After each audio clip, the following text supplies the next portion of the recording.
So now I want to revisit an older anime that got lost in the shuffle of all these new and more exciting animes, but it wasn't forgotten. I hosted a poll asking my audience what video they would want to see, and you guys responded with My Little Monster. Now, this is the anime that a lot of people have had questions about over the years. So what exactly happened to the show? So I did some Google searches and I found out it was in the top 200 of all time popular animes. It's a popular anime that is considered a gem in its era, but at the time, it was not so popular.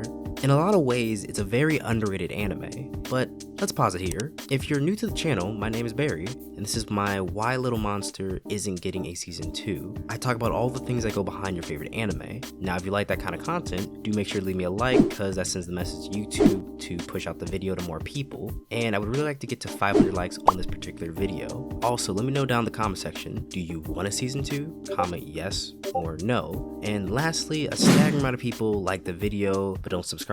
I can't begin to think about how much this would actually help my channel, so please do consider it. If you do, comment I subscribed, and I will make sure to comment back to you. Now let's talk about the show, just in case you've forgotten. To talk about this show, we need to discuss the main characters. First is Shizuku. Shizuku is a straightforward and hardworking high school student, the stereotypical study addict who stays away from trouble and minds her business. At her core, she's pretty selfish. Now what starts out the story is she goes to deliver some handouts because her teacher asked her to do so. Now the handouts she's delivering are to a classmate who's recently been suspended for starting a fight. Okay, pause here.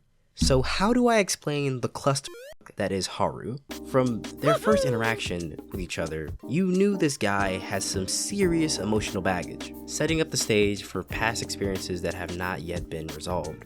So first, he jumps out the window, hides in the bushes, does a reverse takedown on this girl, hears her explanation, and then forms the conclusion that he's in an anime, and this is what friends do, gets her name and assumes they're now friends. So she's obviously very confused by this point, disgusted, and wants nothing more to do with this guy. Wait, did he just pull her into the f***ing shadow realm? And was no one even slightly concerned about her safety? Shit. Well, alright then, I guess. So after he kidnaps her, they wind up eating burgers with Haru's friends. Friends who always ask him for money. And after she's done calling him out on wanting to actually go to school and his sketchy friends, this happens. And he walks off. But no. Shizuku is like, you might scare me, but I ain't no bitch, and chucks food back at him. The next day, he took her advice and actually stopped giving those guys money. She then hears these guys talking about the incident and instinctively reacts and tells them off. She's about to get jumped, and then Haru steps in and is like, y'all better get the from around here. And they become a couple. But if you've seen this show, you know that is not how any of this is gonna go. He comes to the school the next day and she's trying to keep her distance in her normal routine of studying and not being involved in any of his shenanigans, right? Haru, though, is Haru and has no understanding of social norms or etiquette. In comes this mess of a character called Asako. Asako being the cute girl that has no friends because of how the boys give her all their attention, making the girls want to bully her, making her gravitate towards Mickey. And Shohei rounds out their group. Oh, but things start to change once you see Yuzan. Yuzan being Haru's older brother, and when he starts to mention his past and his parents. And then we can't forget about Kenji and Mitsuyoshi. The show felt like it ended way too soon, ending a bit abruptly with 13 episodes, meaning they assumed they would get another season. What I really like about the show is it feels like a real show, full of different personalities, backstories, multi-layered characters, and with a little bit of depth to them, but it's not perfect. Also, Shizuki gets pulled into the Shadow Realm a lot.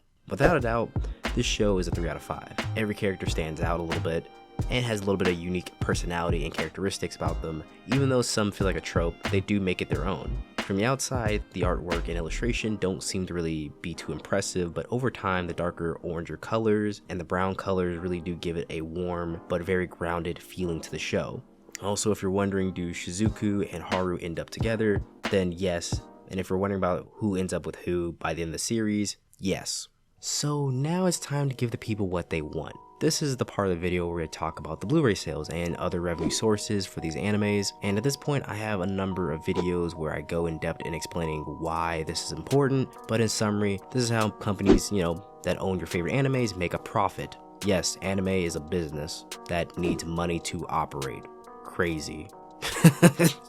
Now there's a lot of different scenarios and how and why certain shows shouldn't receive a season 2 and some should receive a season 2. My Little Monster is written by Robica and it was published by Kodansha. The anime came out in the fall of 2012 as a comedy, romance, slice of life anime, streaming on Crunchyroll. The anime was licensed in North America by NIS America. My Little Monster sold 1,785 copies. Well, actually not exactly. I've done this topic on my channel quite a bit, and I would have the numbers they sold here as the total, but I was wrong for about 6 of my videos. You see, this number is not the total, it's the average.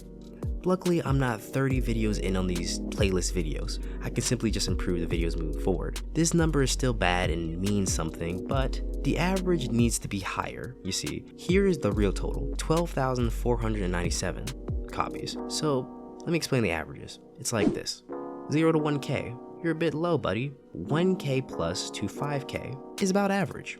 Good, you're making a profit. Now 5K to 10K is more than the average. Hey, nice job. And then you have 10K plus to 50K. That's when you can consider these animes a big dog.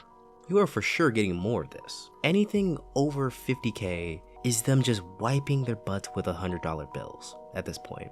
My Little Monster has a total revenue for Blu Ray sales and DVD sales of about 67,750,000 yen, which in USD dollars is 597,047 with 82 cents. This number changes based on how much the US dollar is worth at the time, but it's roughly around this number, which is accurate if you multiply the Blu-ray sales total to 50 USD dollars, which is usually around how much the complete edition is worth, with the number being 624,850 USD, which is close. The manga sold 6.1 million copies. Now, if you're this far and you haven't liked the video, like, what are you doing? Like, stop playing. It's free. The manga is the only notable source of revenue besides, the licensing of the anime. But as far as like a merch, this anime usually didn't have merch. There's now t-shirts and mugs, but that's from somebody outside of the anime selling it. My final thoughts. So, with all the information, let's make a conclusion. My Little Monster came out at a time where Blu-ray sales were everything for having a season 2, or really having a chance. They sold below the 4,000 Blu-ray copies threshold, and they came at a time where selling toys, t-shirts, and other merchandise was heavily underutilized, with them not really having any form of a merch line. People to this day like to highlight Brain Base's involvement with the project when they really where they hired help that, drew the anime, but they don't actually own it. The owners being TV Tokyo, Aniplex, Nihon AD Systems, Kodansha. All these companies are known for not releasing a second season and would rather just wait as well as buy other animes to sell novels. Kodansha, being the owner of the manga, wanted to sell more manga. So the more manga they sold, the more they would have wanted to push a second season. But I can't purely say this anime was used to sell manga based on how many people were used or were on the production company side. So they were pretty much willing to make a second season, they just didn't meet their expectations as an anime. Meaning they really did need the Blu-ray sales to get another season. A bright side for this anime was, in 2018 they had a live action film that was released in China and Japan, making 4,280,227, placing it in the 201 to 300 for graphic novels and / comics, which is where they place live action films at, which at first doesn't sound so impressive, but keep in mind, Marvel movies are considered live actions in this category. So this is actually a very successful live action, as well as beating out a more popular franchise in the JoJo movie. I say all this to say there is a good chance we get a season 2 at some point. Pause. So this is post-recording Barry. I forgot to mention this in the video, but the anime ended on volume 4, chapter 14, but the manga officially ending with 51 chapters. So that means there are 37 chapters not used, meaning there's 3 additional seasons of content left in limbo if they're deciding to go off of 14 chapters for each season, which is a bigger commitment than what I thought, but it does not change my answer. It's in between Dead Man Wonderland Season 2 and World Trigger or whatever season they're at this point. But if it does, it's going to need a merch line. Like, how is it that a random guy on the internet can sell they're merch better than $1 million companies.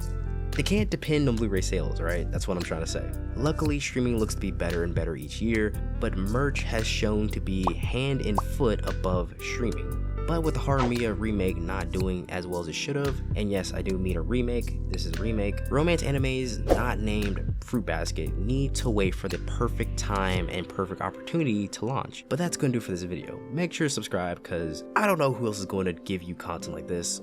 I just don't. I'm gonna keep it real. I'm low-key the best at this. But yeah, make sure to also give this video a like and comment down below. Of course, references to all the stuff I mentioned is gonna be down in the description, as well as if you want to purchase the manga, please try and use my link. That's it.